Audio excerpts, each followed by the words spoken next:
This is Talking Drupal, a weekly chat about web design and development from a group of people with one thing in common. We love Drupal. This is episode 346, Open Source Compensation. Welcome to Talking Drupal. Today we're talking about open source compensation with Tim Lehnen. Tim is joining us as the CTO of the Drupal Association, having just come back from their first in-person DrupalCon in several years. Tim, welcome back to the show, and thank you for joining us. Thanks for having me. Glad to be back. I'm Nick Laughlin, and today my co-hosts are, as usual, John Picozzi. Hello, everyone. And also joining us for the third week is Chris Wells. Welcome. Good to be here. So this week we have a module of the week. The module of the week is Tome.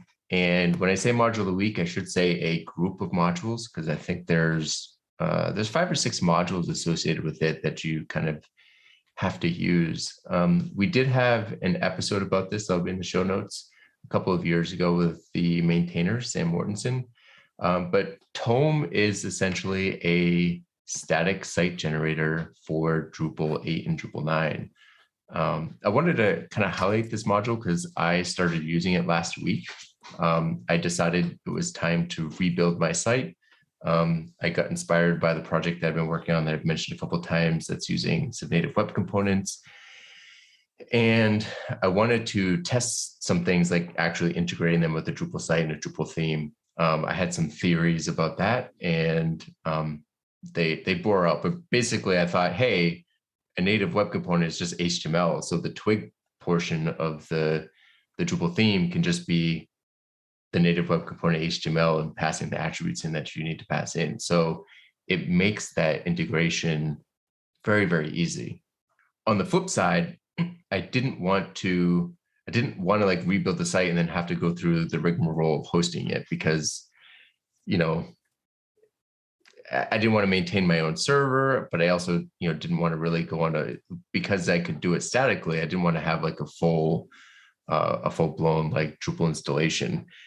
Not having to worry about the security updates and all those things too. Yeah. Exactly. So Tome allows you to just basically take your Drupal site and export it statically. And so that was great. And at first I was like, oh, you know what? I'll just keep a version locally, have my content there, export the static site, host it somewhere like Netlify, and just be done with it. But one of the things I was concerned about was, well, what if my computer crashes? Then I have to rebuild the whole thing. I don't have a lot of content on my site, but that's still kind of a hassle. Well, Tome has a helper module called Sync.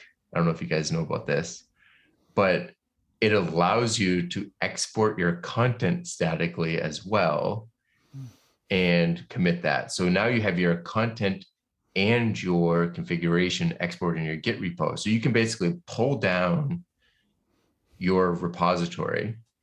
There's an additional dependency called Tome Drush that allows you to run Drush commands without a bootstrap Drupal site. And then you run Drush Tome install, and it basically installs a Drupal site for you, imports your configuration, and imports your content.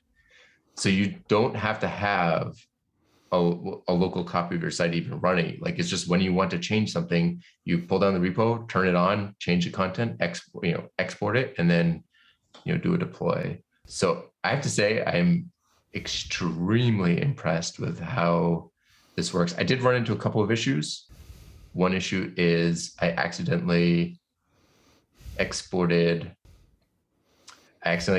content on an old branch and deleted half of my content.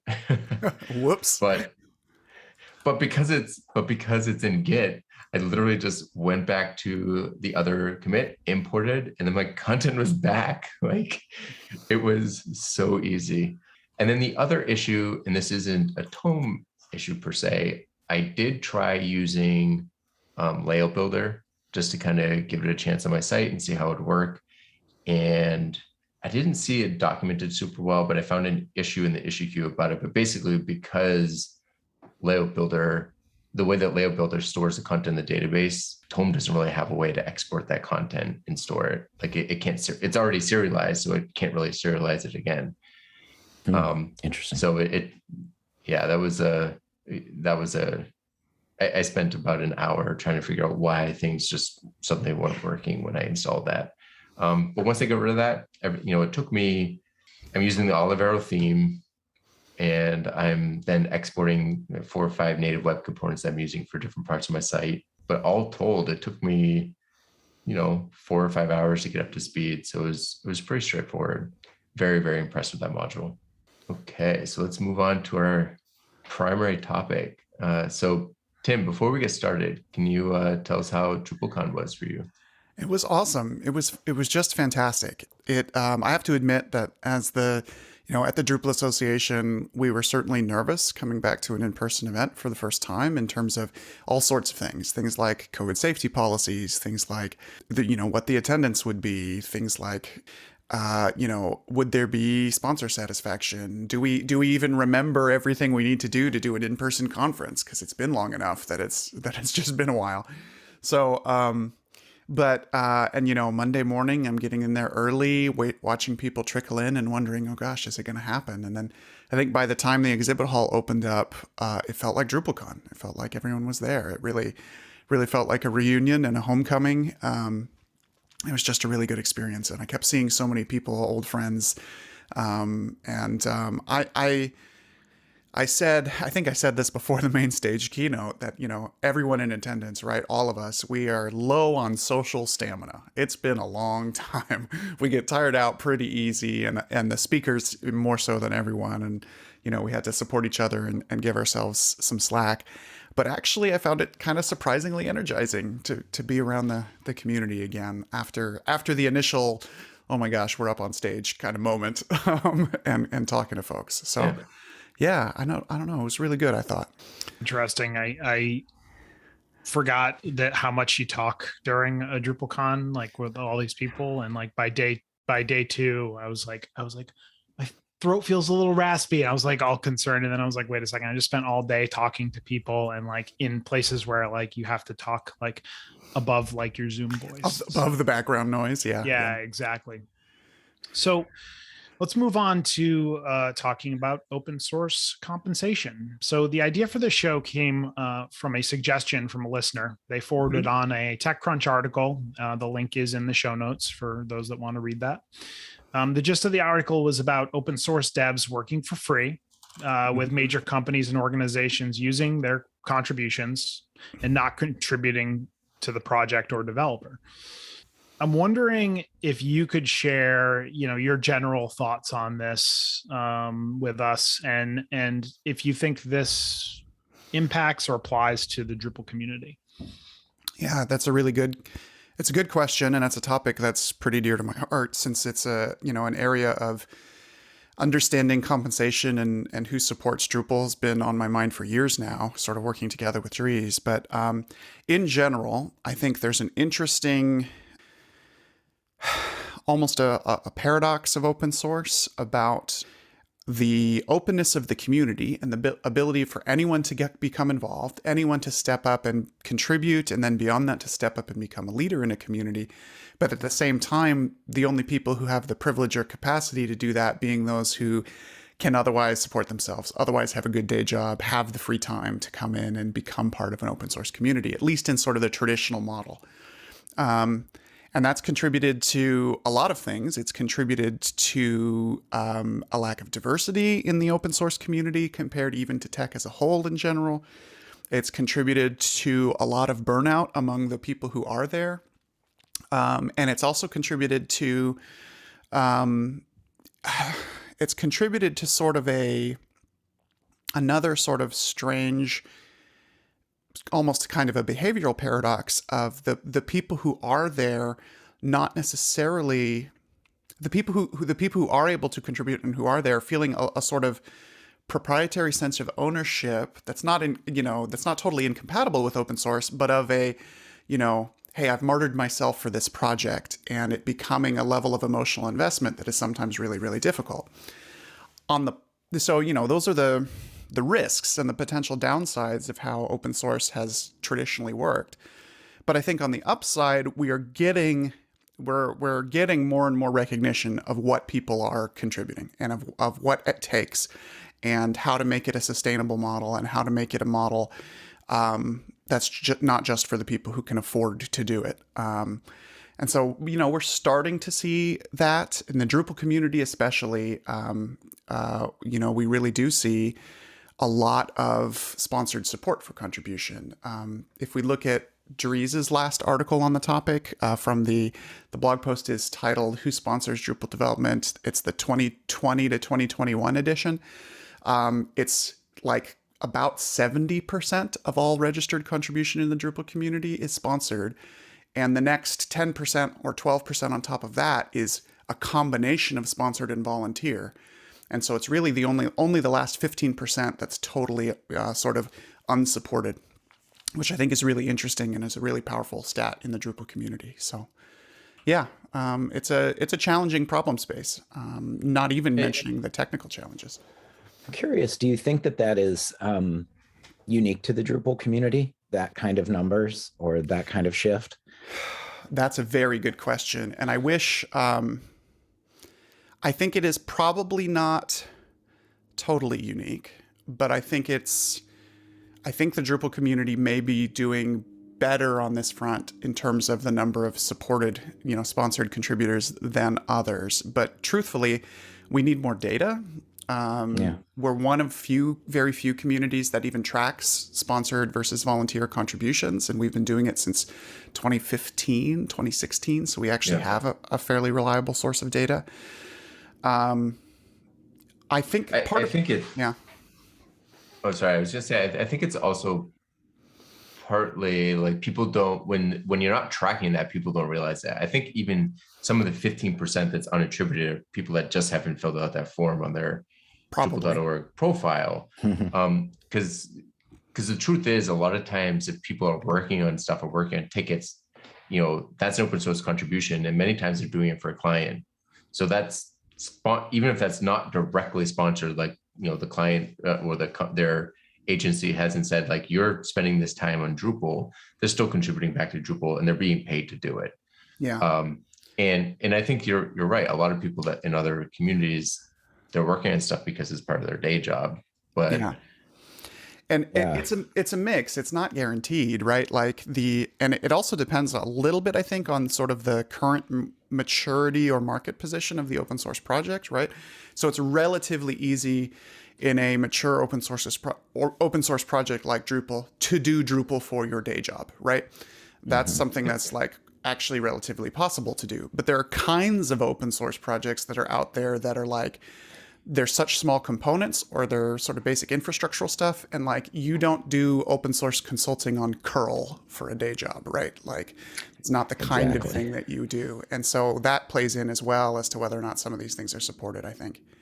Yeah. That article that mentions curl or OpenSSL, and that's not something, people don't contribute to those until something goes wrong and there's some kind of panic, and I wonder, what do we do about that? I mean, even we know Drupal relies on projects like Guzzle or curl or, Symfony components and that kind of thing. So, what have we found that helps boost support? It's a good question too. And I think it's, the first step is always visibility, right? And we know that, right? Because I think that OpenSSL had a particular example where I may be misremembering the details, but it got to a point where there was just like basically the one maintainer who totally burnt out, and like until the moment where that maintainer said, "Hey, OpenSSL is about to be unmaintained because no one's helping me out." Sort of, no one knew about it. No one knew there was any. No one even thought about the issue, and then some big companies finally responded, but they responded in crisis because crisis is the biggest point of visibility, right? That's when it hits all the tech publications, right? So how can we create visibility in a responsible way that's not about an impending crisis of lack of support, that's not about an impending security issue, but that's just about bringing attention to the space. And there's a few things. I think We can collaborate as open source projects with each other, which is something I'd love to see more. We're actually not particularly good at that across open source projects. But one example, like we did used to, on several occasions, sort of promote a symphony track within DrupalCon and help collaborate with that project as it was so critical, right? Drupal's now built on Symfony as a framework. There are things like that we could do more of, I think. But also, I think we need a kind of cultural shift in the way open source talks about itself in terms of sustainability and in terms of, right, part of this also is we're still facing down a period of time where compensation and sort of corporate employment for things related to open source felt like, dirty words, right? Like it was taboo. And the idea of crediting companies for giving back was somehow taboo, even though they made a lot of this stuff possible, and they made it possible for people to make a living doing open source, doing what they love. So, there's some cultural shifts we need to make it acceptable within open source and to promote each other. But also, we really need to figure out how to have that conversation with major end users of open source and how to make it possible. What's a line item they can write a check for that their internal policies allow them to do, right? Because oftentimes we've talked to folks in, say, higher education, for example, right? A big user of Drupal, and they can't really write charitable contribution type checks, right? So if open source support is purely framed in those terms, they can't necessarily do that. Now, they can employ people directly and they can create policies that let those people give back. But if we're talking about, hey, no, here's a key maintainer in a community who just needs sponsorship, there isn't a financial structure that a lot of these organizations can use to even participate in that. That's a big question. I imagine a lot of them have to see like a marketing benefit or some sort of other business benefit in order to kind of release those funds for something like that, right? Yeah, I mean, it's either they have to say, hey, this is part of some sort of developer relations campaign is a reasonably common one, or it is part of in some cases, it can be part of a larger kind of talent pipeline play sometimes, but all of these are adjacent to what it actually is in many cases, which is like it's a fundamental infrastructure expense that these folks should be considering on their balance sheets, right? It's like, you're going to pay for the security services that you need for whatever it is, and this is the same. This is part of your supply chain security, is securing the support of the project itself. So, and if this were SharePoint, you'd be paying a licensing fee. Yeah, exactly. You're saving money. I don't know, but it is. I'd say, a lot of our clients are in higher education. It's very easy for them to just pay a vendor. That kind of stuff is natural, and that's how it works. And that's, we'll end up giving back and trying to mark that client as the person who sponsored this work because they did. They're and that gives them both recognition and hopefully something they can point to the next time they need to justify that, right? Is like, hey, look, here's our presence. Here's how we're known in the community. Here's why people might want to work with us. And there's another point to what you said there, which is like they can work with a vendor easily. And that's a reason why, and I'd love to do this more, but I'd love to encourage people who are end users who are looking for vendors to include in their RFPs, hey, we want to see contribution stats, right? We want to explicitly authorize you to contribute back the work you're doing for us, except for whatever the minimal proprietary pieces might be. But the rest of it, we want our contract to say, hey, you're going to give this back. And then B, we want to work with people who've proven that they know how to contribute. And frankly, I think that gives people better quality work, right? When you're writing code to contribute back, you don't really get to take shortcuts. You've got to make sure it's going to be accepted by these maintainers and has a level of quality and reusability. So I think it's good for everyone. But again, we need to create a cultural awareness of how to engage with open source as an end user that says, hey, a standard RFP clause should be contribution history and these sorts of things, right? We are seeing that a little bit where people are putting that sort of stuff into RFPs, and like it makes me want to be like scream like yay, because I'm like, yes, look at people's contributions and make sure that they're living up to the hype that they're speaking. So I just want to highlight too that one of the things I think makes this complex is that you kind of mentioned this a bit, but there's different types of open source projects too. In my mind, I think there's three main kinds. There's open source projects maintained by a company that has some sort of service or proprietary version. The Canonical is definitely an example. Automatic is an example. So they have like a proprietary version or a service they provide that's on top of whatever open source project they have. There's ones like Drupal where there's a large community. There's a bunch of people that contribute. There are companies built on and around it, but there's no like one company at the helm. Right. And then there's open source projects where there's just one or two maintainers that kind of just build it. And many times they just support things. You mentioned how like OpenSSL at one point, there came that crisis and companies stepped in and supported, but there's other examples of that going the other way. Like OpenZWave is an example where there was one maintainer.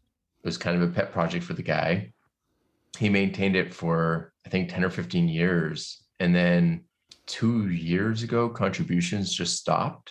And there was a lot of confusion in the home automation sphere because a lot of people relied on that project. And at that point, people were like, hey, it looks like you're the only one maintaining this. We'd love to help. We'd love to jump in.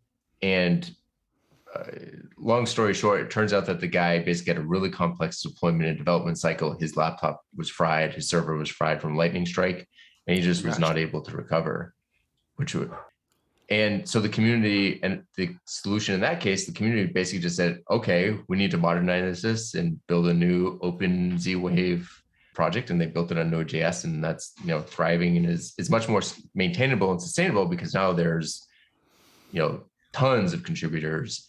But I think you need to find one of the really core things that open source as a whole needs to solve is how do you support projects at each of those levels, and how do you make sure that these kind of major breaks don't happen, whether it's OpenSSL where just like it's burnout, or OpenZWave where it's hardware failure and then developer burnout because there's a lot of pressure to get that up and running again. And those are real world problems that OpenSSL going away would be a real global disaster. And even if it didn't go away, but even if there was just a hiccup in the maintainability of that project, or if there was a sloppily added additional maintainer and deliberate malware introduced because there weren't enough eyes on it or anything like that, right? All of these things could be serious disasters.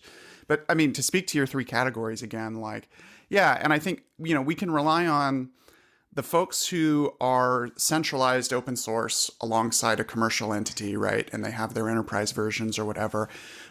We can largely rely on those folks to support a project, but we can't count on it forever necessarily. And a healthy open source community needs more than a single entity support. And in some ways, I think they find it harder to recruit outside because people think, okay, there's this one project and there's this one entity and therefore they'll take care of it. In situations like Drupal, we've clearly done a good job with the 70+% kind of sponsorship, but I know we have individual modules where that's not true, and some of them are important. They're top 100 modules, and the folks who are doing them, the primary maintainers, that's not their day job to do this necessarily. So there's still that element. And those small folks, that's the hardest one, right? Because what I've been saying about sort of visibility and trying to write into contracts and all these kinds of things, those presume an ecosystem, and those presume people in your ecosystem who are not just the developer folks, right? I think part of the ability to create visibility and to create this contract stuff is having people with a business background, having people with a kind of communications background people who know how to make an ask. It's not an if you build it, they will come. You have to do some work to bring attention to your project. Yeah, I've long said probably the biggest gap in most open source projects, like the biggest need is probably, and feel free to say I'm completely wrong, but my opinion is, this isn't talking Drupal's opinion. I think one of the biggest gaps is always project management. Yeah. Like you said, a lot of these people, they're maintaining a very important module. They don't, even though it's usually related to their day job, but it's not directly related. A lot of time the burnout that I hear about happens because if you're a top 100 module, you're getting sometimes 10, 15 issues a day. And if you don't have somebody helping triage that or take care of that or prioritize that, then that can be significant stress. Yeah. And, you know, there's an element of project management, which is not a skill that we are good at in our developer mindset, which is not just allocating capacity of a team of people, but building capacity, right? Finding ways to create more capacity, whether that's decisions about how you triage, decisions about how you ask for more resources, right? And in a traditional corporate environment, you're doing that in annual budgets and headcount and things like that. And there's only a pretty small group of people who've been in the open source space long enough to understand what's the difference for capacity building in open source, right? How do you capacity build when it's not just about hiring headcount? And, you know, we've talked about the examples that came to my mind from IPM's point of view, which is first record it and then make it visible and then try and get it written into contracts, those sorts of things. But I think we're still on the edge of systematizing what it means to do open source project management and open source sustainability. So you've talked a little bit about how the Drupal community's, you know, support system is fairly healthy and how it's something that we're, you know, one of the reasons is we focus on that and when we pay attention to it, we try to measure it. What kinds of things do you have in mind that we should be measuring that we're not yet? Other ways that we can improve this mix? Yeah, it's a really good question. So I'll say on the one hand, while we are healthy and while we do have more data than other communities, I would say we're still not where I would like to be in terms of, again, right? If you were to go to Drupal.org and try and find documentation about how to get your contrib module funded, right? Or how to find sustainable maintainers for a project that's important to you, you would find materials, but you wouldn't find, here's a definitive process. So we still don't have it totally solved. And we also still don't have totally solved the corporate culture of open source, right? We have a lot of folks and a lot of companies that are very, very good at it, but we also have a lot of folks who aren't good at it or go through the motions, but without authenticity. Or we have folks who just literally have no idea how to get started. They don't have an internal open source advocate to do this, and it's pretty hard to find. Right? You know, oftentimes when you're trying to build capacity in a company, you might bring an external consultancy to train you up on your Scrum process, for example, right? And there is not a famous, there's not a open source corporate culture manifesto the way there's a Scrum manifesto, for example, and there's not a certification and there's not training companies that do this. No, well, there are training companies that do this, actually. Some of the Drupal training companies will also talk to you about open source culture, but it's not it's not formalized, and therefore it's not the kind of thing that you see written on an annual budget as here we're going to spend our $60,000 on staff training for open source contribution, or we're going to, right? Like, we just haven't built these things. And that's part of it is because a lot of us resent those formal corporate feeling kinds of things, but like, we can use them to our advantage. We can weaponize that stuff to make our cultures more open source. So anyway. Yeah, I think something that Chris mentioned earlier too, that's always been one of the biggest sticking points for me is like larger, even medium and small size corporations, they'll drop six figures on something like SharePoint or Adobe, like with almost not even looking at the price line. Yeah. But asking them to fund half of that, you know, a half time of one developer is, you know, suddenly you have to scrutinize and justify every cent. Right. Because it doesn't apply to a best practice that is known in in major training circles, that's known in major publications, corporate handbooks, right? It just hasn't found that foothold yet, even though use of open source software has found that foothold, right? There's forward momentum. It's just that, like, it's not for granted that we're going to keep moving and get the rest of it unless we actively seek it out. I was just going to say, it's, you told me this was free. It's like, one of the selling points is like, and look, no licensing fees, right? So that's a great way to get people under Drupal. And then you're like, oh, you don't want to pull the rug out from under people. And I think I heard Jeff Eaton talk a while back, maybe an old DrupalCon from years hence, that was like, we say free as in beer or free as in speech. And his thing was like, well, it's more like free as in puppy. Yes. Like, you get a puppy, you still got to take care of it. You still have to, provide it with things and food and nourishment. And that's an important part of the open source sales process. Needs to be, your outlay isn't just one massive chunk, but there is some maintenance and some love and some nourishment that needs to go back into this thing. If you're going to. And there's a business case for it, right? It is not purely a cost, right? You are saving on the licensing fee, and that is letting you invest in professional development for your team, and professional development not on a proprietary system that you can't control, but professional development on something where you can be a part of the roadmap, right? Like, so even when we're saying, hey, you should actually pay people to do this, right?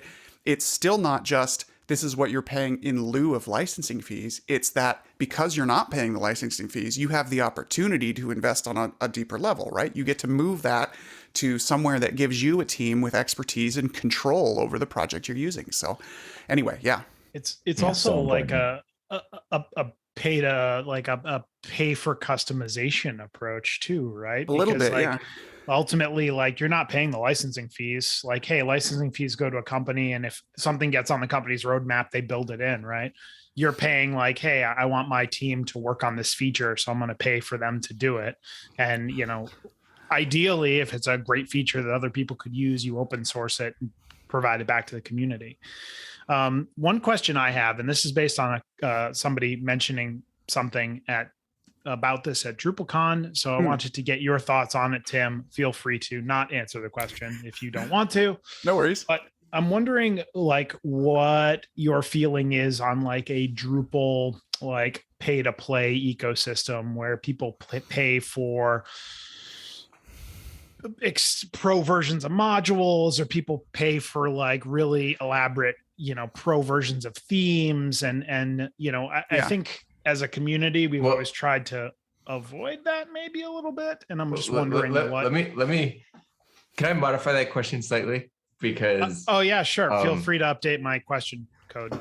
I'd like to update your question because we had a discussion about this at NetCamp last year, and I think one of the suggestions was more rather than changing the complete ecosystem to like paid modules, like kind of WordPress does, right? Because I think that will never happen in this community. It's more like a way to pay for services that you can integrate for free yourself. So a good example is in Home Assistant, which is an open source home automation software I use.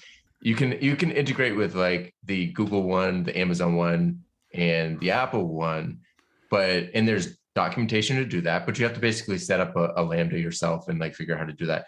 Or you can pay the company behind Home Assistant $5 a month, and they do that for you. It's just a one-click install.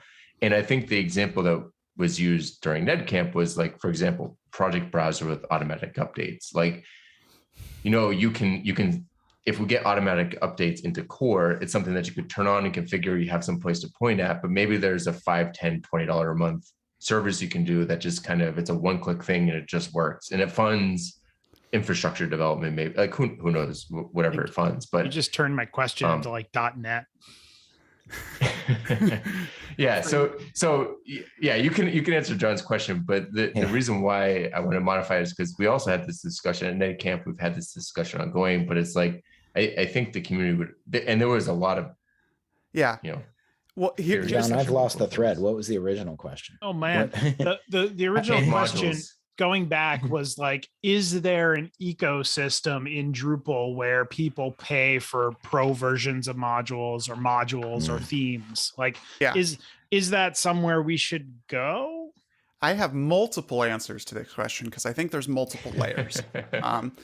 So one is culturally, I think the Drupal community does not get behind the whole paid module, possibly paid themes. Actually, for some reason, I think that's a little bit easier for folks to think about. Paid module thing, for some reason, not so much. Although, to Nick, to your point, there are a few modules where it's like, okay, look, this is a free module, but there are some service integrations it can do that might have a subscription associated. That sort of thing's been acceptable.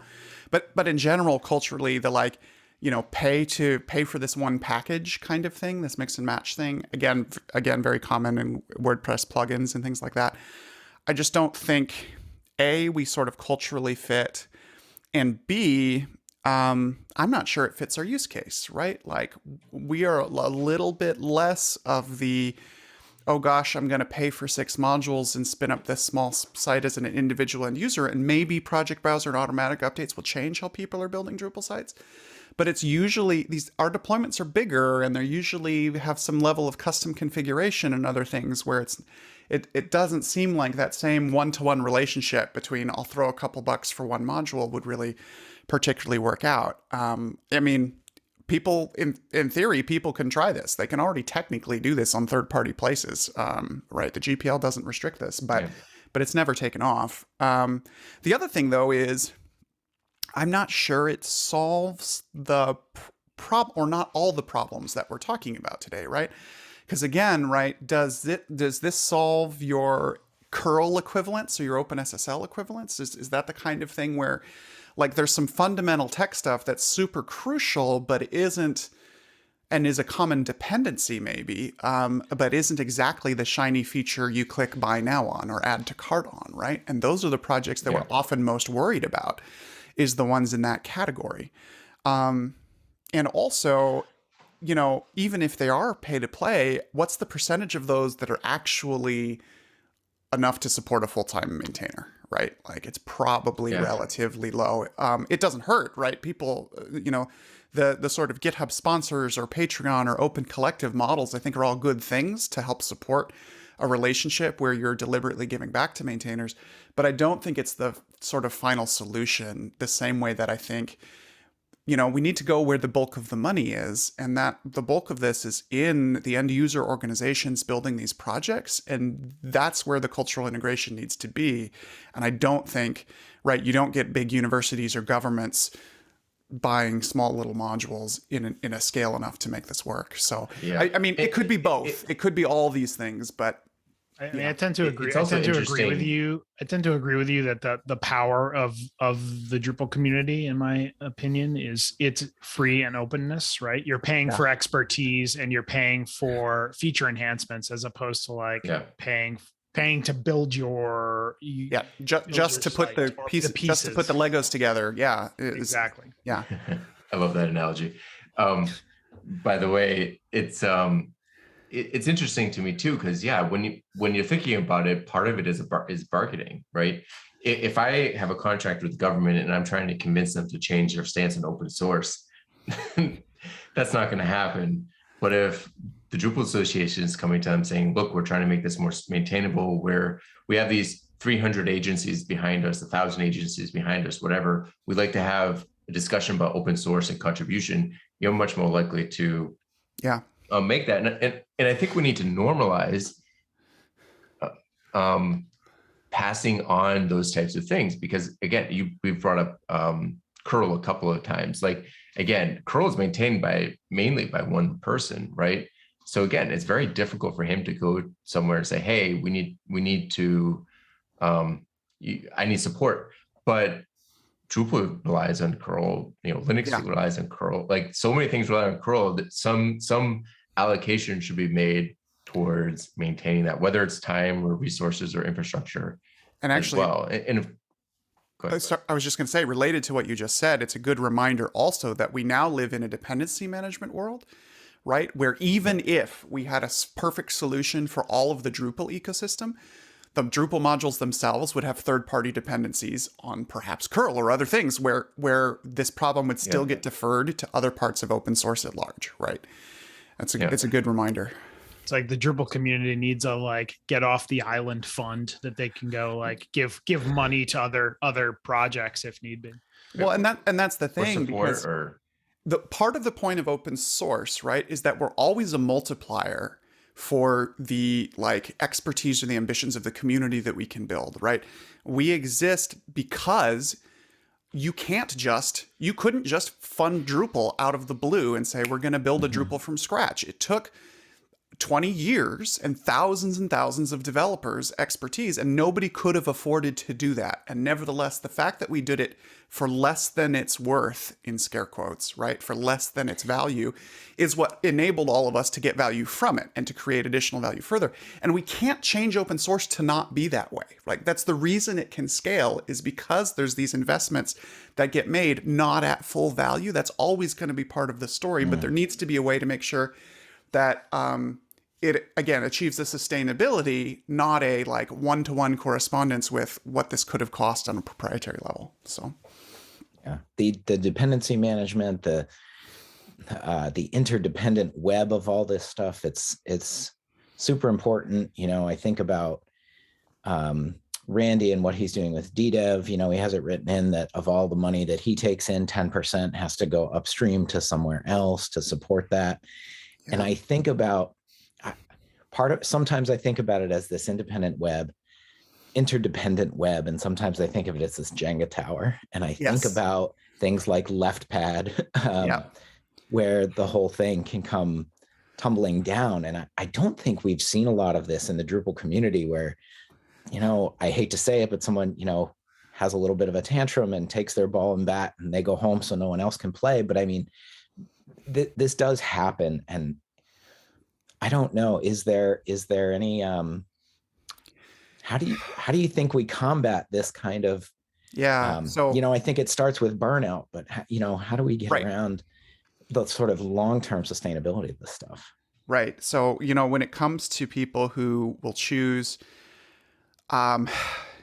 it's complicated, right? There's the LeftPad scenario, there's scenarios, right? A maintainer unpublishes something that's an important dependency, right? And suddenly a bunch of deployments fail across the web. Or a maintainer, worse, decides to spite folks. They're gonna break their code with their next update because they're so frustrated by something.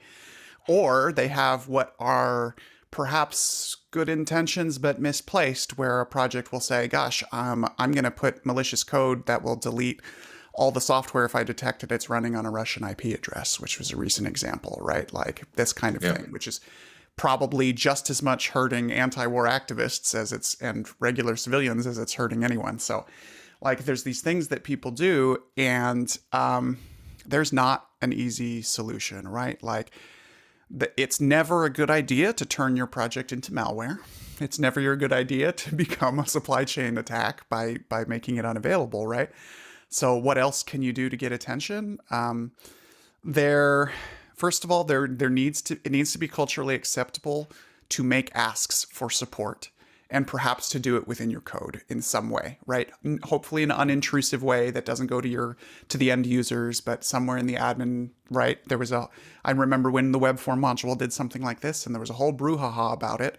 And frankly, it started a good conversation, right? How else do you make people aware even that you need the help, right? The Composer does it now with both of those examples you did. So for example, a project can market as looking for, like you run Composer install and you'll see open collectives. You'll see the Stand with Ukraine banner now. So those are ways that are, you know, if you know you see it, you can interact with if you want to, you can ignore if you want to. So it's like, it's a way to ask, but it's not disrupting anything long term. There's also a module in Drupal that's people have started some work on. It's not really totally ready for use yet, but there's a funding module, drupal.org/project/funding. And the whole idea of it is to provide kind of a generic front end for multiple funding backends for Drupal projects, where you can say, I'm going to offer my open collective, my Patreon, my other things without having to add a dozen script tags or weird embeds and things like that. And it's the kind of thing that maybe we could run on drupal.org and just give to all the maintainers. And I think that's part of it. And then, you said it yourself, Chris, like The most basic cause is usually burnout.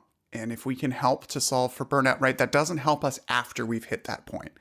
But we've got to start solving for it with all of the other kind of cultural components that affect burnout and all that support.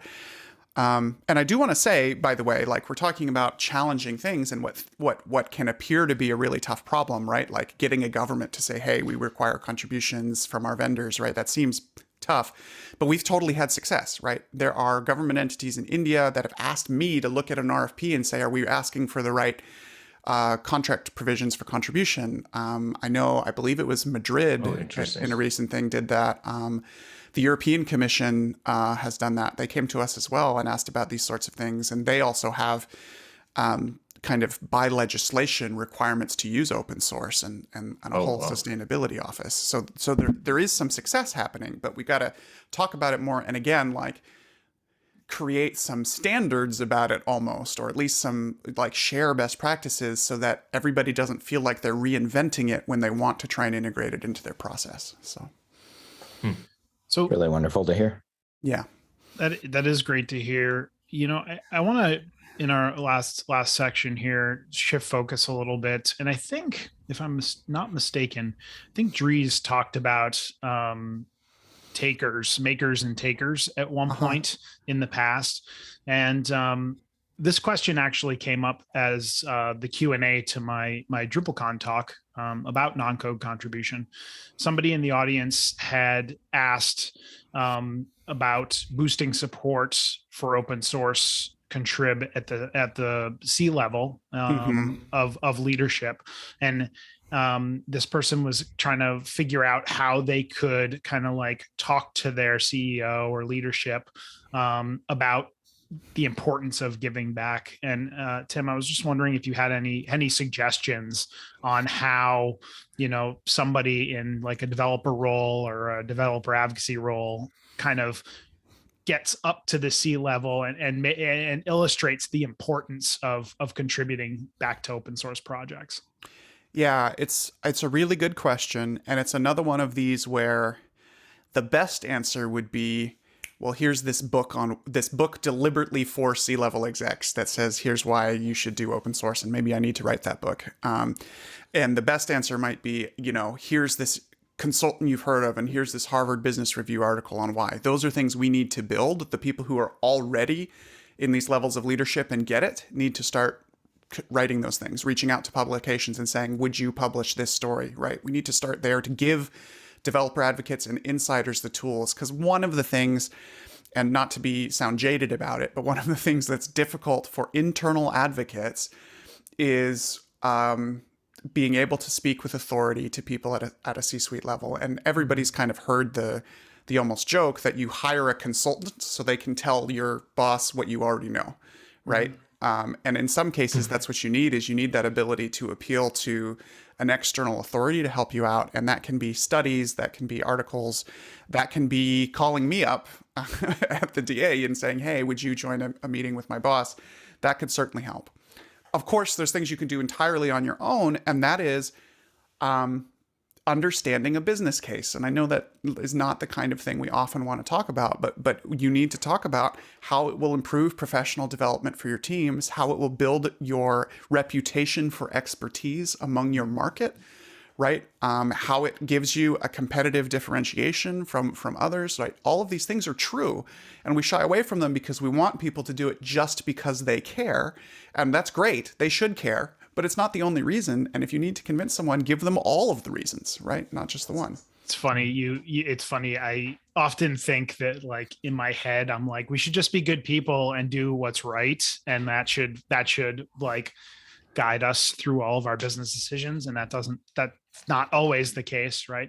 But right. Well, and the other thing is, what's good for business is not necessarily not what's right. Right? Like doing it in this business case is also going to mean that someone gets to have a job doing open source, right? That's part of what's right. It means that somebody who couldn't afford to do it for free can now participate in open source because they can get paid to do it, right? Like, so, and it's part of the good side of the business as well. Yeah, I think a highlight there too is like it furthers the brand, right? Like Mhm. being involved in open source, it, you know, has a bunch of benefits, but it also, one of those benefits that you can kind of take to a C level and just be like, listen, it's furthering our brand. It's getting our name out there, you know, for talent acquisition and, you know, future work and all of these good things. So, And let me shout out a major corporate institution that, you know, you wouldn't expect to hear about, right? Discover Card, a credit card company, has showed up in the Drupal community to sponsor revisions to the way distributions work. And even this concept of starter templates has come out of some of these discussions that was featured in the Dries note. And that's because they believe in open source. I've had great conversations with them. They've got some Drupal folks who are now on their internal team, right? And they believe in what open source can do. And they also believe that being known for supporting open source will give developers in that industry a reason to say, okay, yeah, I'll actually enable Discover in my next commerce project, right?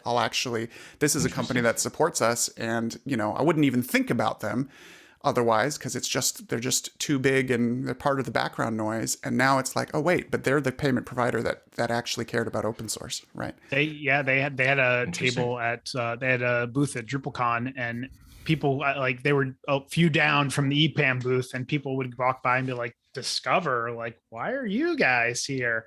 And like their response was exactly that. And it was really interesting to hear. Like it was really interesting to hear that, like, they want to be that involved and they want to, you know, help commerce and help Drupal, and it was really awesome. Yeah.